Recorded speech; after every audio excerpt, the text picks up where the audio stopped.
Welcome back to the Before Passing Go podcast. We're joined by Alan again, our sales manager at Boardwalk, to discuss part 2 of building the emerging next generation of insurance talent. Now, before we do, let's bring it down to like my level. Alan, how long have you been doing this actually? Wow, it's been about, it'll actually be 4 years this summer. Oh my God. So one thing I got to say, one, move closer this way. Yeah. So, okay.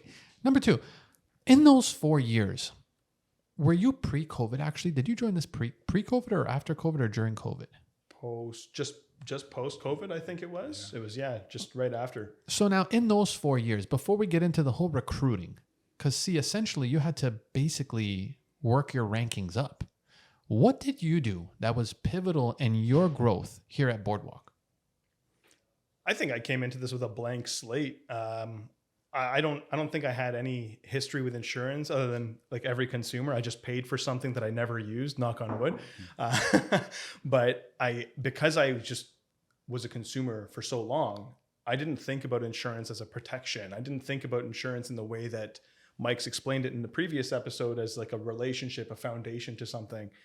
And by taking the mentorship of Mike and Andrew and some of the staff here at Boardwalk, they helped me see why, the reason what we do. So before we get into this episode, because this is action-packed, I want to bring some more realism. Mike, I want you to jump in on this one. You know, if people snap over their cell phone bills, if it's $10 more, they're calling and they're saying, why is my cell phone? They're really vested into their $100 plan.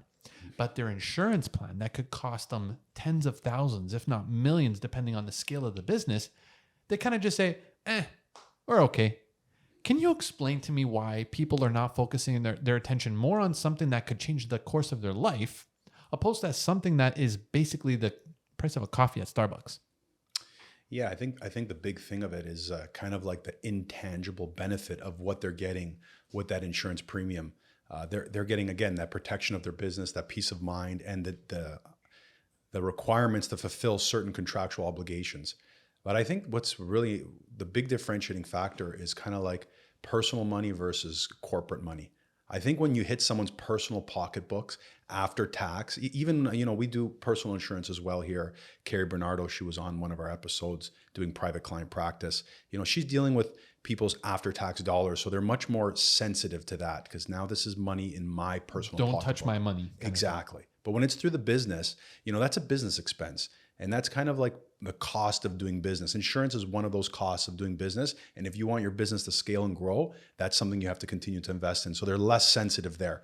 Still some sensitivity on pricing, but we try to address that while not compromising the service and the coverage. And now we get to the first talking piece, which is training, mentorship, and real growth at Boardwalk. Alan. Yeah. No, sorry, Mike. Mike, you need to lead this off because off air you said something spectacular. Let me hear it. Yeah, what we were just brainstorming, and kind of the old school mentality of brokerages. This is changing, by the way. Back to the old school mentality, it was kind of a sink or swim career. Going into an insurance brokerage, you either started off as really junior doing like a TSR, technical service or customer service work.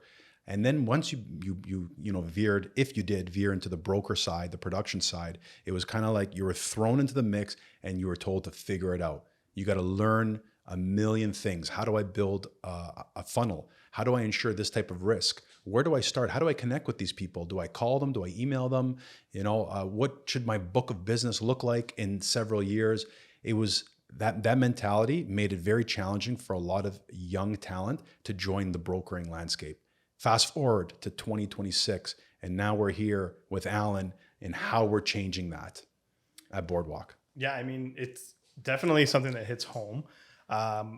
I come from a classic, sink or swim sales business myself. So when I came to insurance, that was one of the first things that I knew that this is going to be the case. But I mean, we start off by getting your license, and you think getting a license is like the entry into insurance, but it's really just a ticket to the dance. And like at Boardwalk, we focus on like the unwritten portion. It's what are you going to do? How do you read a room? How do you advocate for a client when you're dealing with an underwriter who's giving you pushback, but it's the right thing?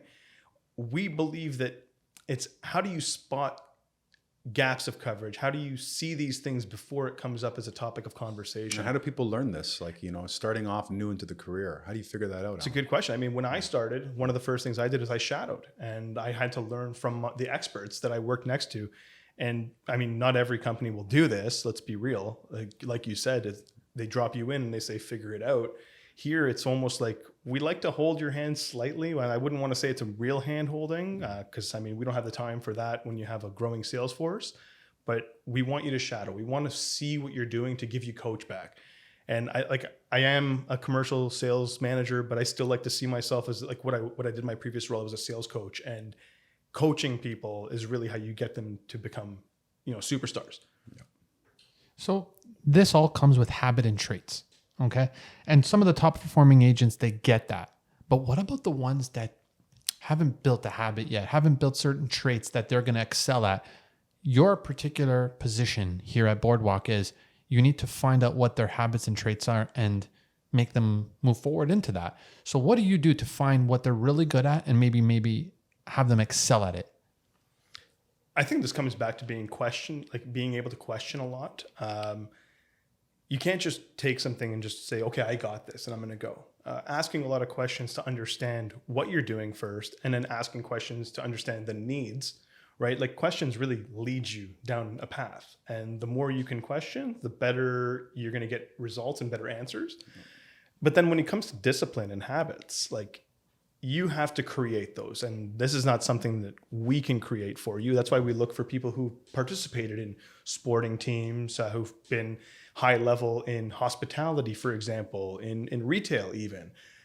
People who have had to trudge through the thick and thin of it to get to where they needed to be because, they want to feed their families. They want to grow they want to build a foundation for their future. And you can see this in somebody just through the first few months of working with them, if they have these traits or if they don't have these traits. It's that hunger too. Now, this is coming from your sole job is to make sure that your sales force is doing well and that you've hired the right person. In your position, Mike, you're the one that oversees the entire business. Now, how do you take a step back and let Alan do what Alan does, but you're still watching the whole process unfolding? Yeah, that's a good question.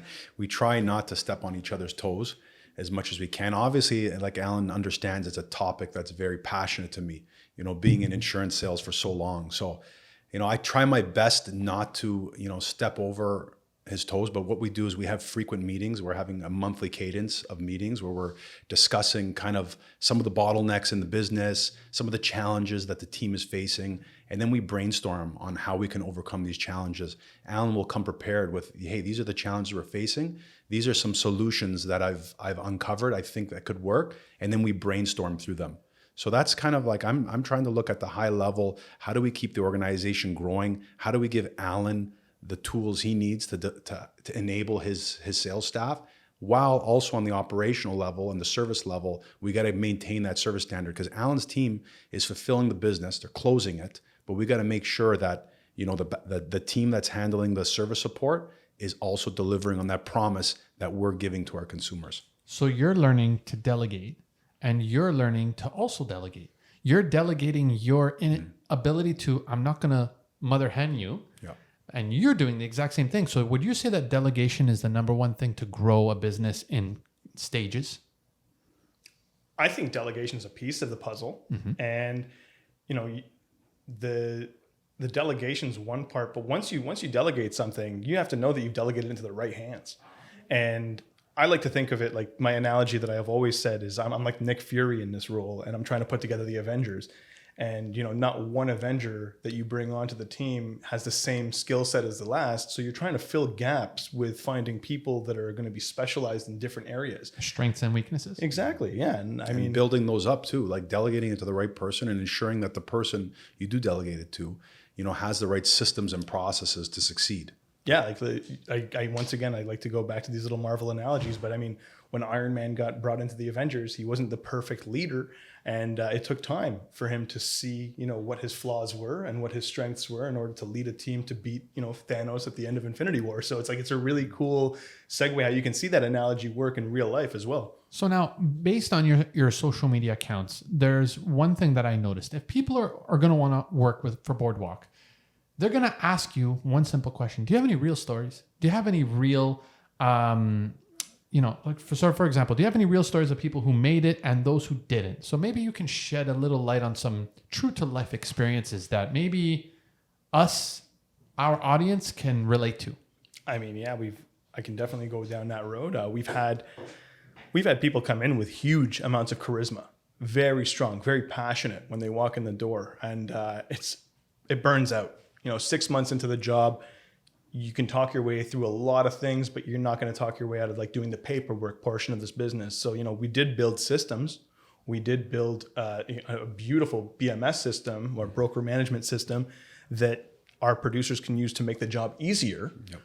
But it wasn't there to take away the work that you still have to do. And if you're not going to be able to do the technical side of the business and you're just on the people side of the business, you're not going to be a fully fleshed out individual in our role. Yeah. And we've seen that. And that attention to detail is very important. It's like Alan said, like that's the problem with finding a successful broker is you need to be good, especially on the sales side. You need to be good at selling, relationship building. You need to be consultative where you're asking the right questions, listening. You need to have resilience, to handle the ups and downs, but you also have to have an immense attention to detail because like Alan said, you have the charisma, you break into the accounts, you close the deal, but now there's a lot of afterwork, whether it's processing, whether it's changes, whether it's renewals.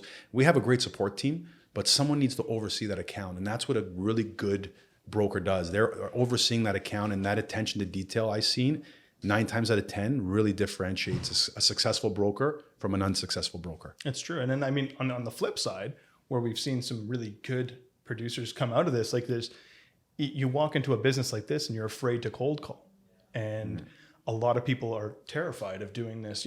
It's a cold knock. Nobody knows who you are. You're trying to make a name for yourself on the spot. It's a first impression. You tell them to do one, they do one. They do 20 more throughout that day. They do 20 a day for the next year. By the end of that year, that producer now has the largest funnel, has the most sales in the business. And, they didn't question the flow of how you get to success. They did the work. Yeah. And by doing the work consistently, and I mean, it's at the bottom of my emails, consistency is key. It's the one thing that if you keep following a path and that, other people have succeeded by doing this, you just have to follow that same path to get to where they were. Yep. So would you guys equally agree that consistency will always beat talent in this business, this insurance business? 110%. Really? 110%. Yeah, I'd actually, I think you can have like the best employee in the world who can do all the things that you ask them to do, but if they only do it once a month, that person's not going to show you that this is the best version of themselves. Yeah. And that's what I'm really looking for. Is like that's why I say somebody on a sporting team, every game you go out to play, you're putting 110% on the ice or on the court or on the field, and you're doing that because you're trying to support not just yourself to grow in that sport, but you're also trying to bring your team up with you. And those traits are one of the most important things that we look for. It's not, we're not only hiring athletes, but it's definitely something that we look at.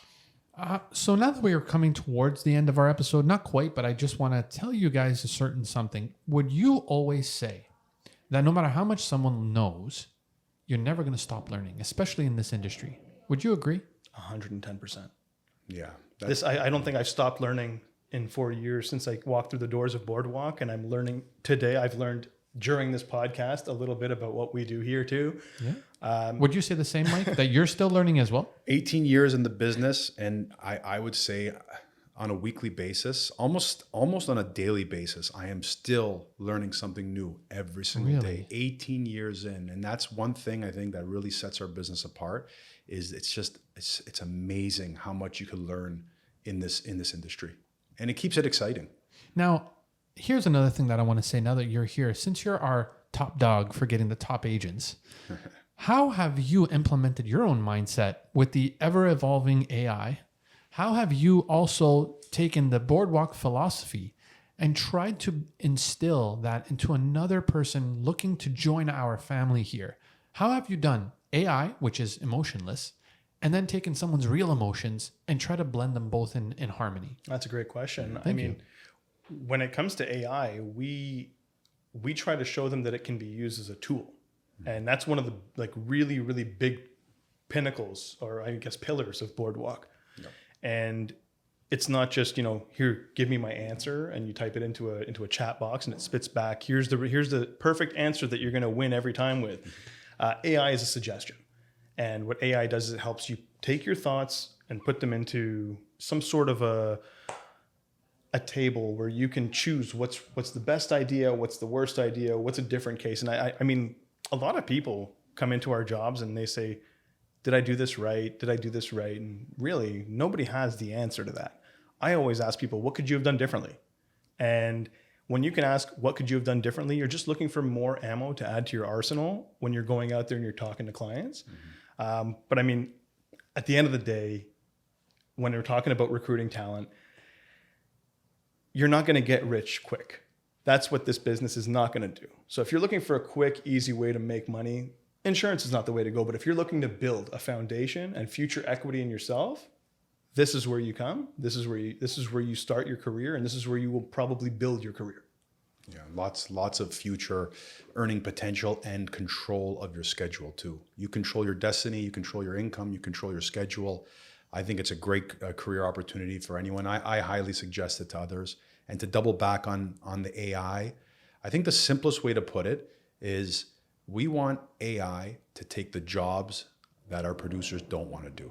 So our brokers, there's things that they don't want to do. They don't want to spend hours doing a proposal or comparative chart or doing data entry. So the tools that we're building at Boardwalk are really trying to take those things off their plate, so they can focus on the more important functions, building those relationships, advising, asking the right questions.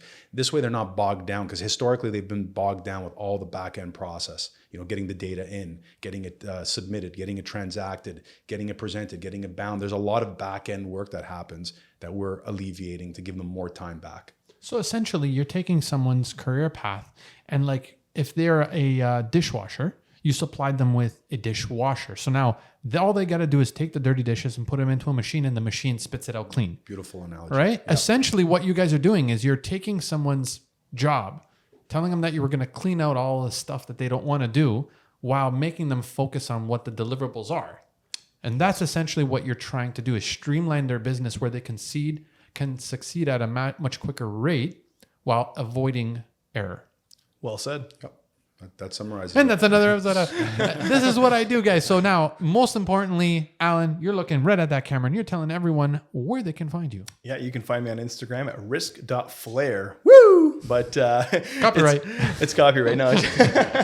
But you can also find me on LinkedIn, alan.hanania, and on the My Boardwalk website. And Michael Malva, where can they find you? You could find me as well on the website at www.myboardwalk.ca, and on Instagram, the handle's myboardwalk. You almost messed that up again, but I like it. Ladies and gentlemen, until next time, we'll see you next time.